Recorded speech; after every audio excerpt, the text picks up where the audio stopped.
अनादर करणाऱ्या महाविकास आघाडीचा, लोकमताचा अनादर करणाऱ्या महाविकास आघाडीचा, लोकशाहीचा मुर्दा पाडणाऱ्या महाविकास आघाडीचा, तंत्रज्ञानाला विरोध करणाऱ्या महाविकास आघाडीचा. चला पुढे पुढे पुढे पुढे पुढे पुढे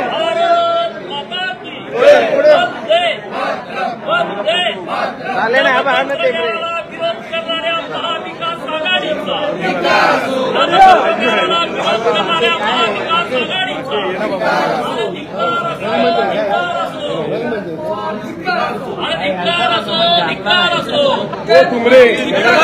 मतदारांचा अपमान करणाऱ्या लोकशाही आघाडीचा,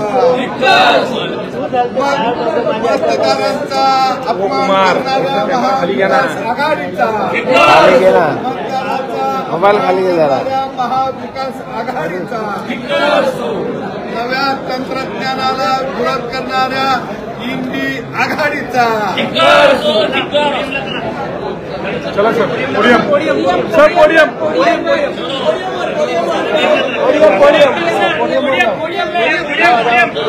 पोडियम पोडियम पोडियमवर पोडियम चला ना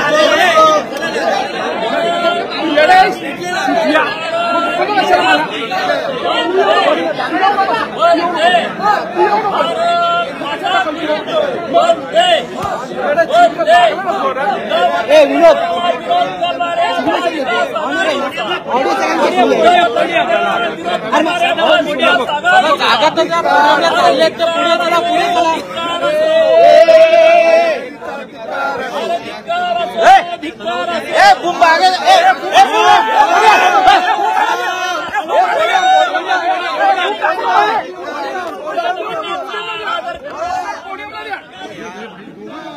भाऊ पोडियमवर या भाऊ पोडियमवर भाऊ पोडियमवर भाऊ पोडियमवर भाऊ पोडियमवर तू काय करताय विरोध करणाऱ्या इंडी आघाडीच्या राहुल गांधींचा धिक्कार असो, धिक्कार असो.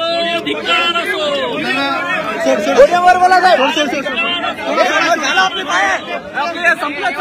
अरे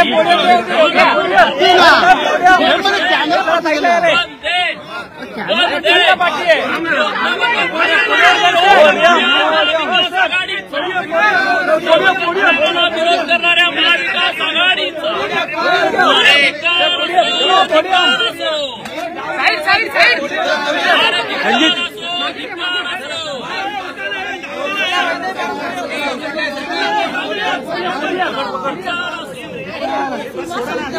चला ना आता पाडणाऱ्या शरद पवारांचा अरे माईक पाहिजे ना अक्षय माईक मागे घेणार अरे मागे घे ना माईक अक्षय अरे धिक्कार असो, धिक्कार असो. महेश माईक टाक रे आपला महाविकास आघाडीचा माईक टाक विरोध करणाऱ्या महाविकास आघाडीचा वरती टाक एकदम वरती टाक मध्ये झूम करा टाकले मध्ये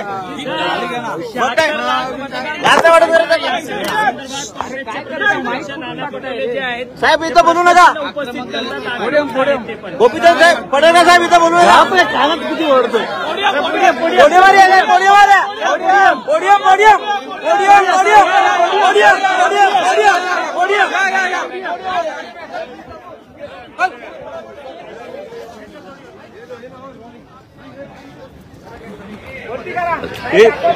एक मिनिट साहेब दाखवा वरती दाखवा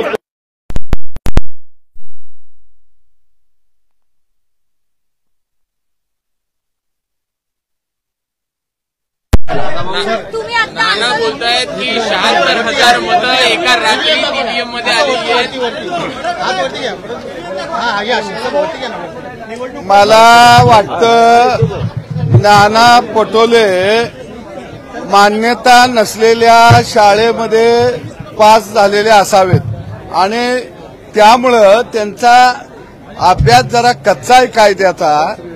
कारण लोकसभेमध्ये काँग्रेसला महाराष्ट्रामध्ये मतदान झालं 1,49,00,000 भाजपला लोकसभेला भाजपला मतदान झालं 1.5 कोटी. जागा निवडून आल्या 9 आणि दुसऱ्या बाजूला काँग्रेसला मतदान झालं लोकसभेला 96 लाख, जागा निवडून आल्या 13 आणि दुसऱ्या बाजूला 58 लाख मतदान झालं शरद पवार गटाला, जागा निवडून आल्या 8. तुम्हाला 58 लाखात 8 येत्या त्या आणि 1.5 कोटीमध्ये 9 येत्या त्या. ह्याचा जरा हिशोब नाना पटोलेंनी जरा आम्हाला सांगावा. मला वाटतं पवार साहेबांच्या शाळेत त्यांचं शिक्षण झालं असावं. कारण पवार साहेबांची शाळा म्हणजे कॉपी करून पास व्हा असल्या शाळेत ते शिकल्यामुळे नाना फसायला लागलं या. आणि म्हणून पवार साहेबांना ईव्हीएम आताच का चालं ना. 2004ला ते 2 निवडून आले, 4ला आले, 9ला आले, देशाचे कृषी मंत्री झाले, तेव्हा ईव्हीएम बरोबर होतं. 2004 ते महाराष्ट्रात 10 वर्ष सत्ता होती, तेव्हा ईव्हीएम बरोबर होतं. आता पवार साहेबांना बॅलेट का पाहिजे त्यांच्या लक्षात आलं. बॅलेट मतदान जर आपल्याला कमी व्हायला लागलं तर फाडायला येतं, तो कागद खिशात घालायला येतो. 2-4 मतांना जर पडत असलं तर तो कागद गिळायला येतो. आता ही ईव्हीएम मशीन गिळायला येईना, खिशात घालायला येईना, फाडायला येईना, पळवून घेऊन जायला येईना. म्हणून पवारांच्या लक्षात आलं की तो कागदच असला पाहिजे आणि म्हणून पवार साहेबांची चालली आहे खटाटोप. आणि पहिल्यापासून पवार साहेब हे कपटकट कारस्थानाच्याच गावात मुक्कामला आहेत, ते सत्याच्या गावामध्ये कधीही मुक्कामला गेले नाही. आणि म्हणून आज ते नव्या तंत्रज्ञानाला विरोध करत आहेत. ज्या कायदे मंडळानं हे नवं तंत्रज्ञान आणलं त्या कायदे मंडळाचा हे अवमान करत आहेत. आणि म्हणून मला वाटतं की ही त्यांची लढाई जनतेच्या मनामध्ये असंतोष पसरण्यासाठी चाललेली आहे, त्याचा काही उपयोग होणार नाही.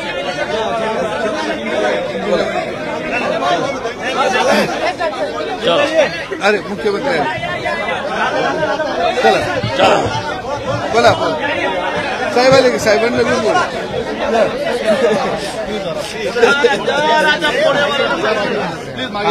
काल आपल्या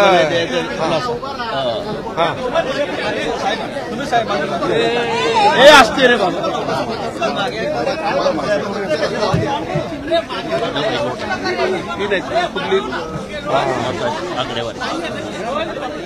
आम्ही ती सगळ्या डिटेलमध्ये नाही काढत, हे नाही आपण एकदम काढतो एकत्र.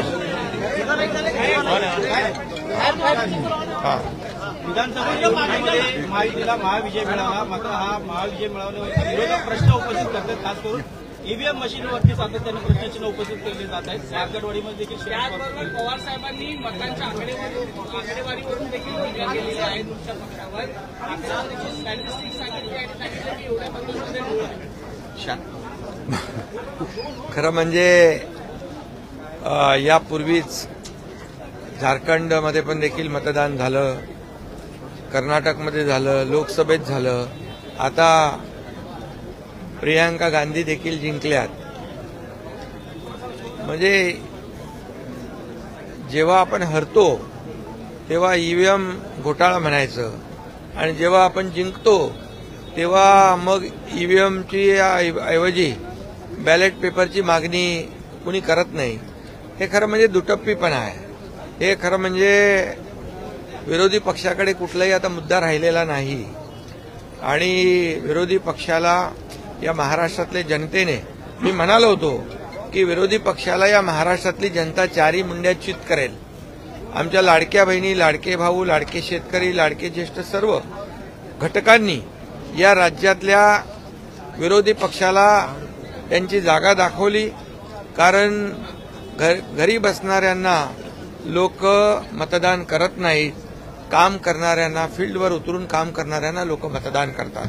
हे या निवडणुकीने दाखवून दिलेलं आहे. लोकसभेची आकडेवारी आपण जर पाहिली तर महायुतीला 2,48,12,627 मतं आहेत. म्हणजे 43.55% मतदान झालं आणि आम्हाला जागा मिळाल्या 17 आणि महाविकास आघाडीला 2,50,00,000 म्हणजे 2 लाखाचा फरक आहे आणि त्यांना मिळाली मतं आम्हाला मिळाली 43.55% आणि महाविकास आघाडीला 43.71% म्हणजे पॉईंट 15-16चा फरक आहे आणि या पॉईंटमुळे आम्हाला जागा मिळाल्या 17 आणि महाविकास आघाडीला जागा मिळाल्या 31. मग हा ईव्हीएम घोटाळा झाला का म्हणायचा? मग तेव्हा त्यांनी कुठलाही ईव्हीएमच्या बद्दल आक्षेप घेतला नाही आणि त्यामुळे आज काल मी आदरणीय पवार साहेबांचं देखील ऐकत होतो. त्यावेळेस त्यांनी म्हटलं की शिवसेनेला 79 लाख मतं मिळाली आणि 57 जागा मिळाल्या आणि काँग्रेसला 80 लाख मतं मिळाली आणि त्यांना 16 जागा मिळाल्या. कारण काँग्रेसनी जवळपास 100पेक्षा जास्त जागा लढवल्या, आम्ही 80 जागा लढवल्या. त्यामुळे कमी जागा लढवल्या आणि त्यांनी जास्त जागा लढवल्या. त्यामुळे शेवटी हे प्रत्येक मतदारसंघ वाईज वेगळं वेगळं गणित आहे. हे किती मार्जिनने कोण निवडून आला, कोणी 1000 मतांनी निवडून आला. आता आमच्या 8-10 जागा 1200 मतांनी आम्ही हारलोय. मग त्या निवडून आल्या असत्या तर आमच्या 70 जागा झाल्या असत्या. मग 79-80 लाखामध्ये 70 जागा, मग याच्यावर तर मोठा आक्षेप घेतला असता. परंतु मी आपल्याला मुद्दाम या ठिकाणी सांगतो, लोकसभेमध्ये शिवसेनेला 73,67,674 मतं मिळाली आणि एनसीपीला 58,51,166 मतं मिळाली. पण आम्हाला मिळाली 73 लाख आणि एनसीपीला मिळाली 58 लाख आणि आम्हाला मिळाल्या 7 जागा, एनसीपीला मिळाल्या 8 जागा. मग तिथे ईव्हीएम घोटाळा झाला का? हा देखील माझा सवाल आहे. त्यामुळे एवढंच मी या ठिकाणी सांगतो की ईव्हीएम वर आक्षेप घेणं, मग तुम्ही जेव्हा तुम्हाला विजय मिळतो, तुम्हाला जेव्हा जागा जास्त मिळतात त्यावेळेस ईव्हीएम चांगला असतो आणि जिथं जेव्हा पराभव होतो तेव्हा ईव्हीएम खराब असतो. असं या एक फक्त ईव्हीएमवरच नाही आहे, पण सुप्रीम कोर्टापासून निवडणूक आयोगापर्यंत प्रत्येक वेळेला विरोधी पक्षाने जेव्हा जेव्हा त्यांच्या बाजूचा निकाल लागला तेव्हा तेव्हा त्यांना चांगलं म्हटलं, ही यंत्रणा चांगली आहे, सुप्रीम कोर्ट हायकोर्ट चांगलं आहे. आणि जेव्हा जेव्हा त्यांच्या विरोधामध्ये निकाल लागला तेव्हा सुप्रीम कोर्टावर देखील आक्षेप घेतला यांनी, सुप्रीम कोर्टावर देखील आरोप केले. खरं म्हणजे हे लोकशाहीला घातक आहे. आणि या महाराष्ट्रामध्ये आता लोकशाही मार्गाने झालेल्या निवडणुका ज्या आहेत, या सर्व जनतेने गेल्या 2.5 वर्षाचं जे आमचं काम महायुतीचं हे पाहिलं. आणि मी पुन्हा पुन्हा सांगण्याची गरज नाही की 2.5 वर्षामध्ये महाविकास आघाडीने बंद पाडलेले प्रकल्प मी, देवेंद्रजी, अजित पवार यांनी आम्ही एवढ्या वेगाने पुढे नेले आणि दुसरीकडे कल्याणकारी योजना आम्ही सुरू केल्या. लाडक्या बहिणीपासून, लाडक्या भावापासून, लाडका शेतकरी, सगळ्या योजना सुरू केल्या. आणि या योजनांचा परिपाक जो आहे, मी नेहमी म्हणायचो या कामांची पोचपावती आम्हाला या निवडणुकीमध्ये बघायला मिळेल आणि तसंच झालं. आणि त्यामुळे विरोधी पक्षाला माझं आव्हान आहे, हे रडगाणं आता थांबवा आणि आम्ही जो विकास केलेला आहे त्या विकास रडगाणं बंद करा आणि विकास गाणं सुरू करा. पण उद्धव ठाकरे पण टीका करतात, म्हणतात आणि मग आपल्याला झोपून चालणार नाही, आता जागा राहून काम करावं लागेल. उद्धव ठाकरे म्हणतात की मशीनमध्ये झोपलाय, आता झोपून चालणार नाही, आता जागा राहून काम करावं लागेल. ज्याप्रमाणे आंदोलन करत आहे आणि ग्रामीण लोकांचं मागणं आहे, ग्रामपंचायतचं मागणं आहे की एक बॅलेट पेपरवर ही निवडणूक होऊ द्या. ग्रामपंचायत अरे असं कोणाला वाटलं म्हणून काही कोणी करत करतं. प्रमुख संस्था आहे. अरे तुम्हाला वाटलं मग आता नाना पटोले जिंकलेत, किती मतांनी जिंकले ते? बरं, आणखी कोण जिंकलेत? रोहित पवार आहेत. ईव्हीएम घोटाळा केला आहे. मग आता त्यांनी काय म्हणायचं? त्याच्यामध्ये काय ईव्हीएम घोटाळा झाला म्हणायचं? ग्रामपंचायत ही संस्था तुमच्या विरोधात एक सांगतो मी, कुणाला काही वाटेल म्हणून कुणी काही निर्णय घेऊ शकतो का? हे नियम, लोकशाहीमध्ये नियम ठरलेले आहेत. निवडणूक आयोग आहे, घटना आहे आणि संविधान आहे, या सगळ्या गोष्टी आहेत. त्यामुळे हे जे काय रडीचा डाव आहे हा रडीचा डाव बंद केला पाहिजे आणि या लोकांनी दिलेलं मॅन्डेट एवढ्या मोठ्या प्रमाणावर त्याचं स्वागत केलं पाहिजे. आता मला सांगा, काल शपथ घेतली नाही, ईव्हीएमचा आक्षेप, मग आज शपथ घेतली, मग ईव्हीएमचा आक्षेप दूर झाला का असं म्हणायचं? आणि म्हणून हे सगळं फक्त गेले 2.5 वर्ष आम्ही हेच पाहतोय, आरोप. आता जनतेने मॅन्डेट दिलं, आता तुमचे म्हणजे आता बोलण्याला काय संधी आहे तुम्हाला? पुन्हा म्हणजे गिरे तो भी टांग ऊपर अशातला प्रकार आहे. बेळगावला मराठी मंदिर जाते सर. बेळगाव कोरडा करून शेतकऱ्यांचे ईवीएम पर फोड़ रहा है. ईवीएम के कारण मैं इतना ही कहूंगा विपक्ष को कि जो महाराष्ट्र की जनता ने क्लियर मैंडेट दिया है उसका स्वागत करना चाहिए. एक पॉजिटिव उनका अप्रोच होना चाहिए, क्योंकि हमारे 2.5 साल के महायुति सरकार ने इतना काम किया है, इतनी योजनाओं को लागू किया है, इतने प्रकल्प को आगे बढ़ाया है और इसीलिए उसका परिपाक ये है.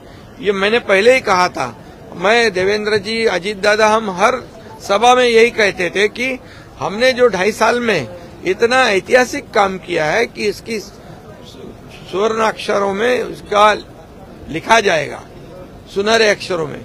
क्योंकि एक तरफ जो विकास के प्रकल्प बंद थे वो हमने शुरू कर दिए, दूसरी तरफ लोक कल्याणकारी योजनाएं हमने शुरू कर दी और उसमें हर घटक को लिया है. लाडली बहना से लेके लाडले भाई से लेके लाडले किसान से लेके लाडले ज्येष्ठ से लेके सभी लोगों को उसमें सरकार ने योगदान उनका देखकर सहयोग किया है. और इसीलिए मैं ये इतना ही कहूंगा कि उनका जो अभी झारखंड में चुनाव हुआ, प्रियंका गांधी जी का चुनाव हुआ, कई लोगों का चुनाव हुआ, ये इधर का नांदेड़ बाई इलेक्शन का चुनाव हो गया, उसमें भी कांग्रेस की जीत हुई है.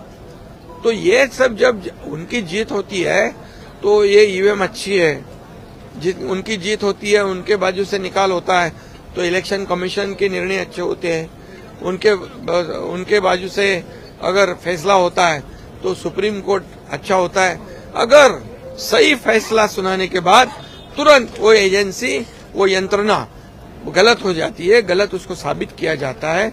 ये पिछले कई सालों से शुरू है, इसको भी बंद करना चाहिए रोना धोना. ये जो आज मैं कहूंगा कि लोकसभा में हमें महायुति के 2,48,12,000 वोट मिले और 43.55% वोट मिले और महाविकास आघाड़ी को 50 लाख मिले, 43.71 मीन्स पॉइंट का फर्क है, कुछ पॉइंट का फर्क है. लेकिन हमें जगह मिली 17 और उनको मिली 31. तब हम क्या कहेंगे? कभी ईवीएम का घोटाला नहीं कहा उन्होंने.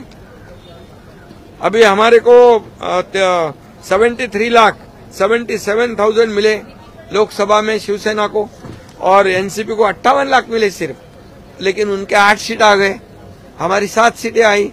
तभी क्या ईवीएम का घोटाला हो? कभी बोले नहीं कुछ. इसका मतलब क्या है?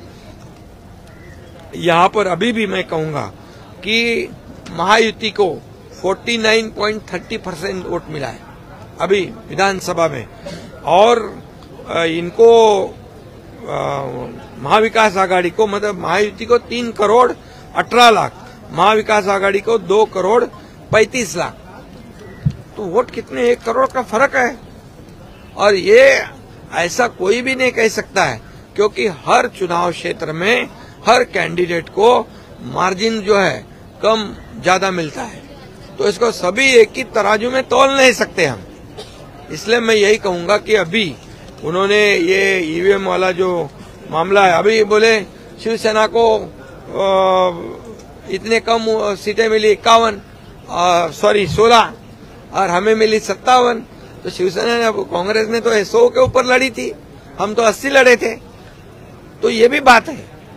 तो इसका विश्लेषण करते समय लोगों ने सही विश्लेषण करना चाहिए, क्योंकि ये सिर्फ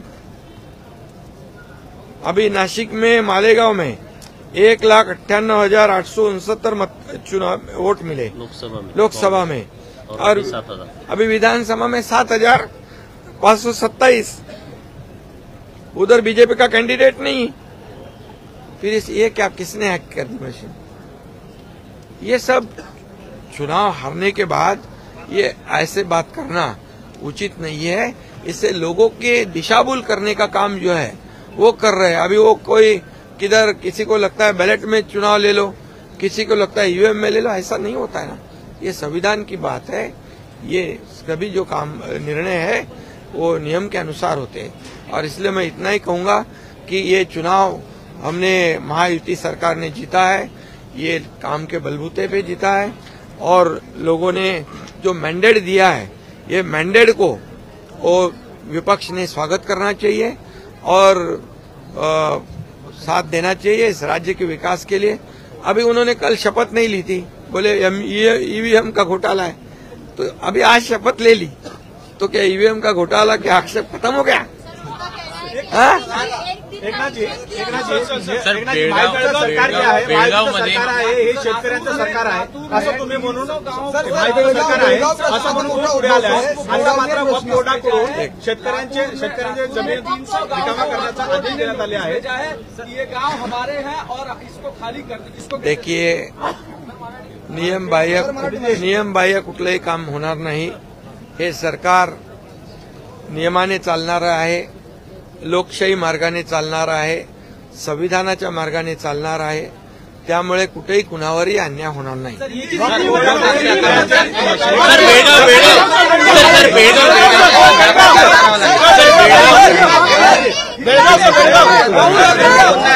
काम करावं लागेल.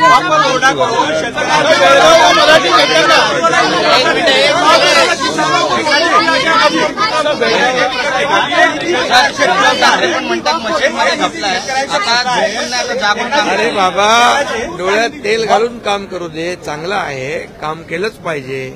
आता काम केलं असतं तर हा निकाल लागला असता का? काम आम्ही 2.5 वर्ष केलं आणि ते बसून राहिले, त्यामुळे 2.5 वर्षाचं कामाची पोचपावती आहे, शेतकऱ्यांना देखील हे सरकार कधी वाऱ्यावर सोडणार नाही. आणि मी आपल्याला सांगितलं अगोदर, कुठलंही नियमबाह्य काम होणार नाही. हे जनतेचं, सर्वसामान्य जनतेचं सरकार आहे, सर्वसामान्य जनतेच्या पाठीशी राहणारं सरकार आहे.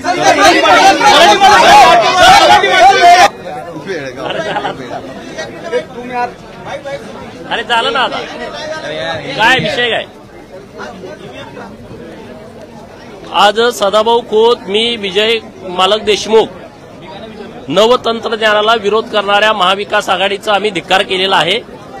हे संविधान बचाव म्हणून नेहमी ओरडतात, परंतु आज कायदे मंडळानं ज्या निवडणुकाची प्रक्रिया ईव्हीएमद्वारा मान्य केलेली आहे त्या प्रक्रियेलाच हे विरोध करत आहेत. आणि त्यामुळं यांच्या फक्त तोंडात संविधानाची भाषा आहे, परंतु त्यांच्या मनामध्ये मनमानी सुरू आहे. हम करे सो कायदा हा शरद पवारांचा मार्ग आहे. ते लोकशाहीला मानत नाहीत, ते संविधानाला मानत नाहीत. पवार म्हणतील तसंच महाराष्ट्रात घडलं पाहिजे अशा भावनेतून ते आता महाराष्ट्रामध्ये ईव्हीएमच्या बद्दल आंदोलन करतायत. परंतु 6 महिन्यापूर्वी त्यांचीच लेख लोकसभा बारामती मतदारसंघातून लाखाच्या पुढच्या फरकानं निवडून आलेले आहेत. त्यांचा नातू जवळपास 1100 मतांनी कर्जत जामखेडमधून निवडून आलेला आहे आणि दुसऱ्या बाजूला एक नातू 1.25 लाखानं पडलेला आहे. म्हणजे तुम्ही जी 2 तुमच्या घरातली नातेवाईक निवडून आलेले आहेत ते ईव्हीएम ती घोटाळा करून निवडून आलेले आहेत का, असा प्रश्न जनतेच्या मनामध्ये पडत आहे. आणि त्यामुळं ईव्हीएम ही एकमेव जागा त्यांना लपण्यासाठी राहिलेली आहे. पराभव दडवण्यासाठी दुसरं कोणतंही कारण या महाविकास आघाडीला सापडत नसल्यामुळं ते आता ईव्हीएमच्या नावाने बोंबा मारत आहे. बघ, खरं तर एक मरकडवाडीचाच इश्यू नाहीये, महाराष्ट्रातल्या प्रत्येक गावामध्ये हा इश्यू निर्माण झालेला आहे. जनतेच्या मनात अजूनही आलेलं सरकार हे जनतेच्या मनातलं नाही, जनतेच्या मतातलं नाही. सरकार कसं आलं हेच लोकांना अजूनही महाराष्ट्रात संभ्रम आहे. त्यामुळे अनेक गावामध्ये ग्रामसभेचे ठराव घेण्याची प्रक्रिया सुरू झालेली आहे महाराष्ट्रात. आणि याची दखल मुख्यमंत्री काय घेणार, याची दखल माननीय निवडणूक आयोग आणि माननीय सुप्रीम कोर्ट यांनी याची दखल घेतली पाहिजे. हा असंतोष लोकशाहीमध्ये या पद्धतीचा निर्माण होणं, दिवसाढवळ्या लोकशाहीचा खून होणं, याची दखल या निमित्तानं या दोन्ही संस्थांनी घेतली पाहिजे, या संविधानिक संस्थांनी घेतली पाहिजे. ही भूमिका आता महाराष्ट्राच्या जनतेची आहे आणि म्हणून या पद्धतीच्या ठरावाची मोहीम आणि मॉक पोलिंगचं दृष्टिकोन ठेवून लोक काम करतात, तर याची दखल घेतली गेली पाहिजे. ही भूमिका काँग्रेस पक्षाची आहे. अजूनही त्यांचा कुठला प्रोग्राम आलेला नाही. आला की आम्ही तुम्हाला कळवू.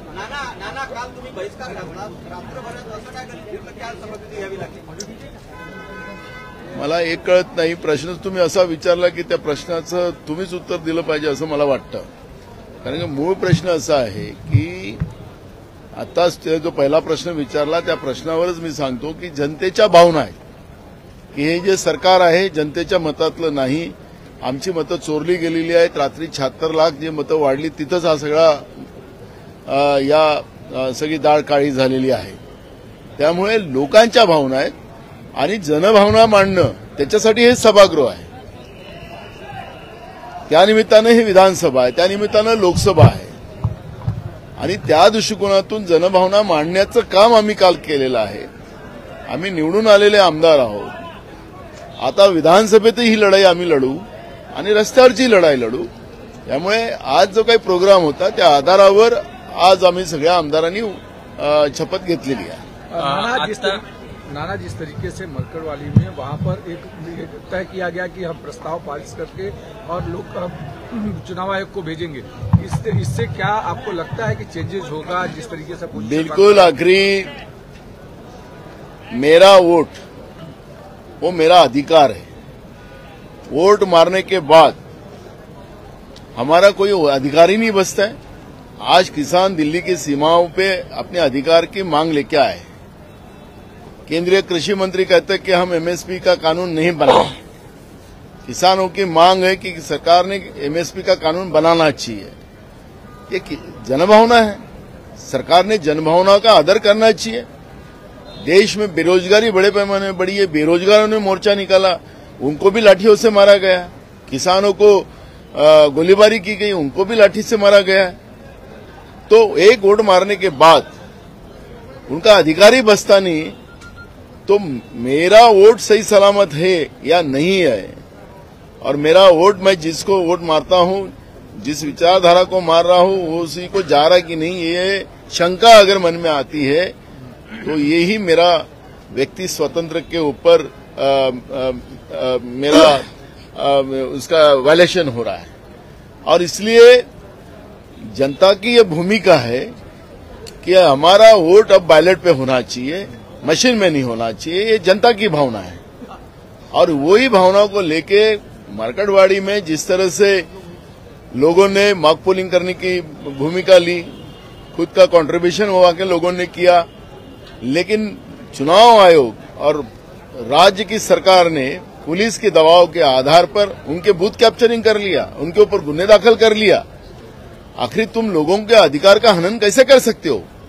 और इसलिए उस गांव के लोगों ने, मरकड़वाड़ी के नहीं तो पूरे महाराष्ट्र में ये भूमिका अब हर गांव में शुरू हो गई है. हर गांव में ग्राम सभा का ठहराव लेने का काम शुरू हुआ है. जो संस्था हो, जिला परिषद हो, नगर पालिका हो, यही संस्थाओं में भी अब ठहराव लेने का काम शुरू हुआ कि अभी आने वाले सभी चुनावों में वोटिंग ये बैलेट पे होना चाहिए. ये मांग महाराष्ट्र में से सब तरफ से शुरू हो. राहुल गांधी कब तक आ रहे हैं? और एक सवाल. राहुल गांधी कब तक आ रहे हैं? और महाराष्ट्र के नेता जो कांग्रेसी नेता हैं वो मरकड़वाड़ी जा रहे हैं क्या? देखो, हमने हमारा एक जत्था जाके आया है. हमने वहाँ के पूरे डिटेल्स लिए हैं, वहाँ के लोगों की भावनाओं को हमने समझा है. हमारे राज्य के प्रवक्ता अतुल लोंढे जी और उनकी एक टीम मरकड़वाड़ी जाके आ गए हैं. उसके बारे में पूरा डिटेल्स हमने हमारे नेता राहुल जी और हमारे राष्ट्रीय अध्यक्ष खड़गे जी को हमने दिया है. उन्हें पूरे डिटेल्स मांगा था और डिटेल के बाद अभी तक उनका कोई प्रोग्राम हमारे पास आया नहीं है. जैसे ही प्रोग्राम आएगा तो हम आपको खबर करेंगे. सर, लाखों रुपए वक्फ बोर्ड ने 103 किसानों को नोटिस भेजा है. सर, क्या कहना चाहेंगे? वो किसान ऐसे हैं जो जनरेशन से उस जगह पर खेती करते आए हैं और अब वक्फ बोर्ड जो है वहां पर अपना अधिकार जमा रहा है, इसे कैसे देखते हैं और क्या कहना है? देखो, ये स्थिति किस आधार पर वक्फ बोर्ड ने नोटिस भेजा है, क्या उनके अधिकार है क्या नहीं है, इसकी डिटेल मेरे पास आज अभी नहीं है, तो इसलिए मैं उस पर अभी चर्चा करना और उसका जवाब देना ये स्वाभाविक नहीं हो सकता है। मेरे पास डिटेल में मंगा लेता हूं। अगर किसानों की जमीन है, वह खेती करते हैं और उनकी जमीन अगर वक्फ बोर्ड अपने कब्जे में लेना चाहती है, अगर 7/12 इनका किसानों का होगा, उनकी मालकियत होगी, तो ये वक्फ बोर्ड को वक्फ बोर्ड नहीं कर सकता। लेकिन मेरे पास डिटेल नहीं है, तो उस पर अभी मैं कोई वक्तव्य नहीं करूंगा। नाना भाऊ, महाविकास आघाड़ी की अगर बात करें तो कल समाजवादी पार्टी के नेता अबू आजमी ने खुलेआम उद्धव ठाकरे को चैलेंज किया। उन्होंने कहा कि वो बाबरी मस्जिद का डिमोलिशन सेलिब्रेट कर रहे हैं। तो क्या उद्धव ठाकरे कंफ्यूज्ड है महाविकास आघाड़ी में, या आप लोगों की जो विचारधारा है भले मैच नहीं करती है लेकिन सहयोगियों के आइडियोलॉजी का ख्याल नहीं रखा जा रहा है क्या? देखो, अबू आजमी जी को मैंने आज भी ढूंढा, आज भी वो हाउस में नहीं थे।